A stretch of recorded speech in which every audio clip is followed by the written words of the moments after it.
Hola a todos. En este video presentaré mi proyecto final para el curso de práctica docente Celda de combustible planta microbiana. Los objetivos de este proyecto son los siguientes: difundir una novedosa fuente de energía renovable para la obtención de energía eléctrica, identificar y comprender los principales factores que afectan el funcionamiento de una celda de combustible planta microbiana, optimizar el rendimiento de la celda en términos de la potencia eléctrica entregada, y finalmente responder la pregunta si es esta viable como una fuente de energía en su estado actual. Para comenzar, ¿qué es una celda de combustible planta microbiana? La celda se muestra aquí en la figura, donde se ve un arreglo de una planta o cualquier organismo fotosintético, que en el suelo se le insertan un ánodo y un cátodo metálicos, del cual se puede obtener una diferencia de potencial. El funcionamiento depende de la simbiosis entre la planta y los microorganismos en el suelo. En primer lugar, se exuda materia orgánica generada a partir de la fotosíntesis al suelo, donde luego es oxidada en las raíces por microorganismos como rizobacterias. Finalmente, los portadores de carga, electrones y protones que son producidos en la reacción con los microorganismos, son recolectados en el ánodo y el cátodo a partir de reacciones de óxido y reducción. La actividad microbiana juega un papel muy importante en el funcionamiento de la celda. Se estima que alrededor de 10 veces mayor en cerca de las raíces que en el resto del suelo. Las rizobacterias son aquellas bacterias que habitan en la rizósfera, donde las plantas exudan materia orgánica y son claves en el funcionamiento de la celda de combustible. Como ejemplo, aquí tenemos la oxidación del acetato, en el cual, como podemos ver, se producen 9 protones, es decir, 9 iones de hidrógeno, y 8 electrones, los cuales luego son recolectados por el ánodo y en el cátodo, donde se produce la diferencia de potencial que podemos aprovechar como energía eléctrica. Las bacterias ganan energía al donar los electrones a otros compuestos, por lo cual se benefician de la simbiosis con las plantas. El flujo de energía de este proceso se muestra en el siguiente diagrama.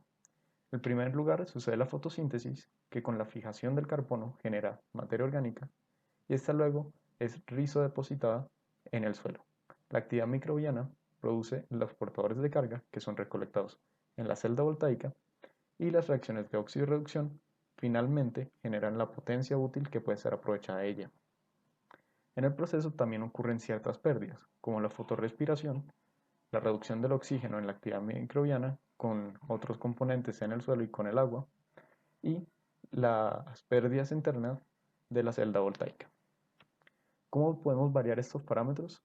Algunos de los parámetros que identifiqué en el proceso que pueden variar el funcionamiento de la celda son, por ejemplo, la planta que se utilice, esto en términos de metabolismo, y otros tipos de plantas producen diferentes resultados, y las condiciones ambientales también, la luminosidad, temperatura, composición del suelo, humedad del suelo, pH, entre muchos otros.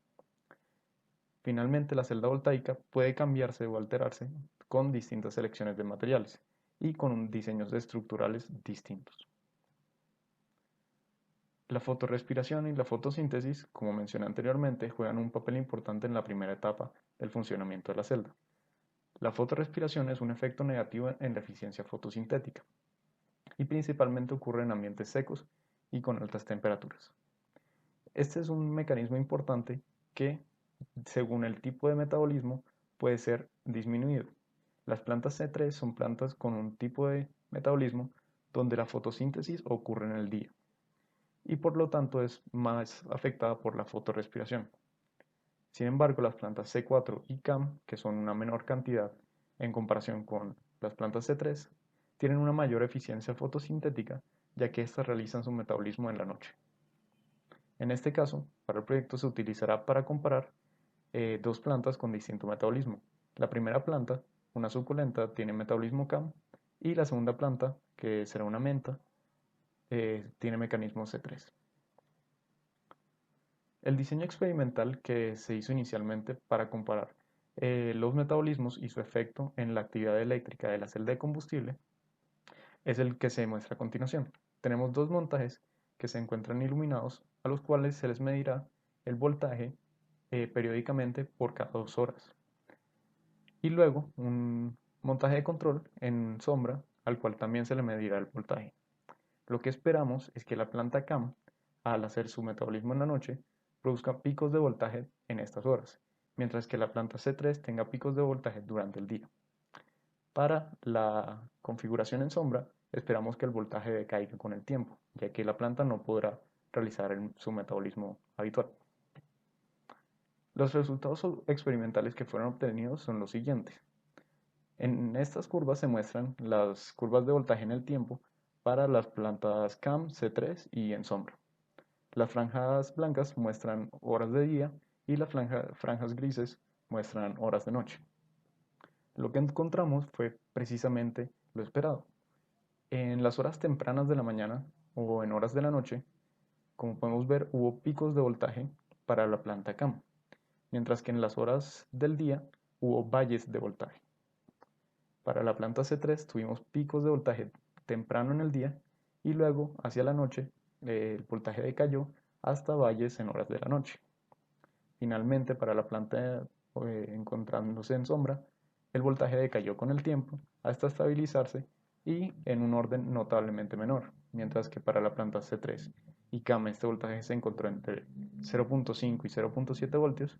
Para la planta en el montaje con sombra este decayó hasta 0.1 voltios. Hasta el momento, únicamente hemos considerado la celda en circuito abierto, es decir, que no hemos colocado ningún componente que consuma potencia. Recordemos que la potencia eléctrica es la energía que es consumida por un componente por unidad de tiempo. Esta está dado por la expresión V por I, donde V es el voltaje sobre el componente e I es la corriente que pasa por este.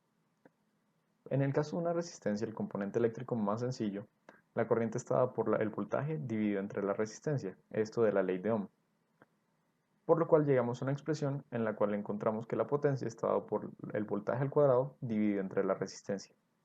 Idealmente podremos entonces pensar que la potencia que podemos obtener es infinita. Como se ve en el circuito de la derecha, bastaría con llevar la resistencia a cero para así obtener una potencia infinita.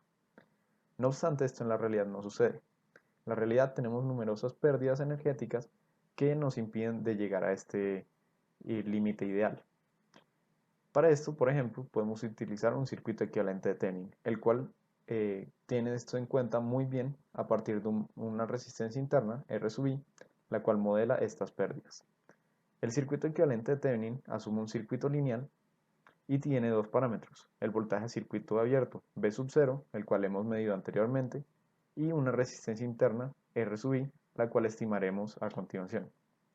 A esta le podemos colocar una carga externa, R sub L, variable, la cual podemos variar para así ver cómo se comporta la potencia y el voltaje que es transferida por parte de la celda. Es posible demostrar en este circuito que la potencia máxima entregada a la carga externa ocurre cuando R sub L iguala a la resistencia interna R sub I, lo cual se conoce como el teorema de máxima transferencia de potencia. Cuando esto sucede, la potencia máxima sobre la carga externa está dada por la expresión V sub 0 al cuadrado dividido entre 4 veces la resistencia interna. Para entender un poco mejor cómo se comporta la potencia en un circuito equivalente de Thevenin, tenemos un pequeño experimento para mostrar. En este caso tenemos una tarjeta de desarrollo Arduino con un microcontrolador que nos permitirá realizar mediciones de voltaje en el tiempo. En este circuito tenemos aquí nuestra alimentación de 5 voltios, tierra, y con el cable blanco estaremos midiendo el voltaje sobre la resistencia variable de 50 kiloohms. Además tenemos una resistencia fija de 10 kiloohms que hará el papel o simulará la resistencia interna de un modelo de Thevenin. Entonces iniciaremos la toma de datos. Una vez iniciamos, aquí tenemos la resistencia externa en 0 ohms y lo que haremos será incrementar esta resistencia y observar cómo se comporta la potencia sobre esta resistencia.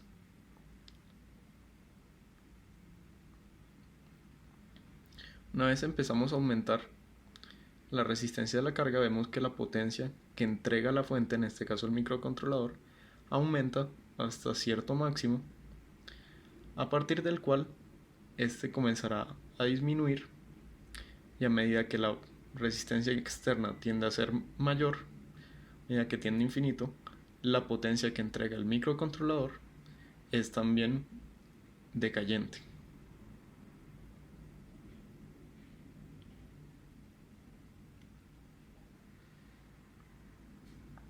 Aquí podemos además apreciar que el máximo de potencia es alcanzado precisamente cerca a los 10 kiloohms, como lo predice el teorema de máxima transferencia de potencia para el circuito equivalente de Thevenin.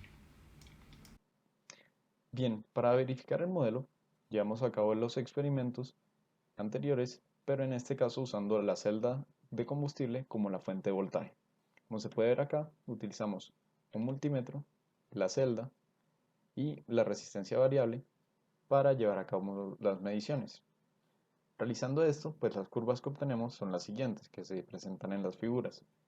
La planta de metabolismo CAM mostró un desempeño notablemente menor a la planta C3 y podemos observar tanto en las curvas de transferencia de voltaje y transferencia de potencia que el modelo de Thevenin se ajusta relativamente bien considerando pues la gran incertidumbre que existe en modelar la celda.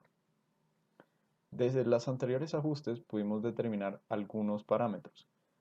Para la planta CAM observamos que la máxima potencia por unidad de área obtenida de las curvas es de alrededor de 0.9 miliwatts por metro cuadrado, mientras que para la planta C3 esto fue de 1.3 miliwatts por metro cuadrado.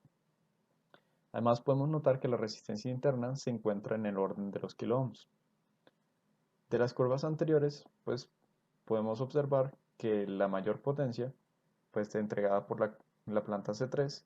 Esto puede ser explicado por un sistema de raíces de mayor tamaño y robustez y por tanto una mayor cantidad de rizobacterias y de portadores de carga.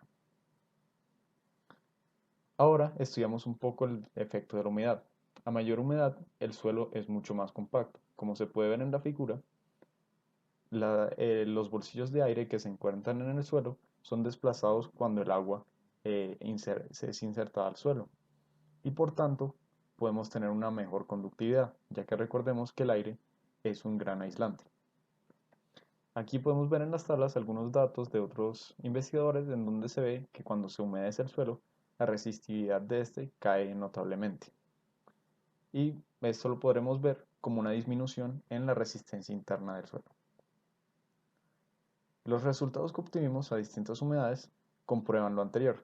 Como podemos ver en la curva de transferencia de potencia, a una mayor humedad, la curva tiende a desplazarse hacia la izquierda y el pico tiende a ser más alto. Lo que aquí estamos viendo es que las pérdidas energéticas del sistema se están reduciendo a medida que se minimiza la resistencia interna, y esto producto de la humedad. Y en las curvas de la derecha, para la transferencia de voltaje, lo que podemos observar es que el voltaje a circuito abierto no cambia, ya que se saturan alrededor del mismo punto. Es decir, que el efecto de la humedad está puramente ocasionando una disminución en la resistencia interna y por tanto una maximización de la potencia que podemos obtener de esta. El rendimiento óptimo que encontramos con las pruebas anteriores es el que se muestra a continuación.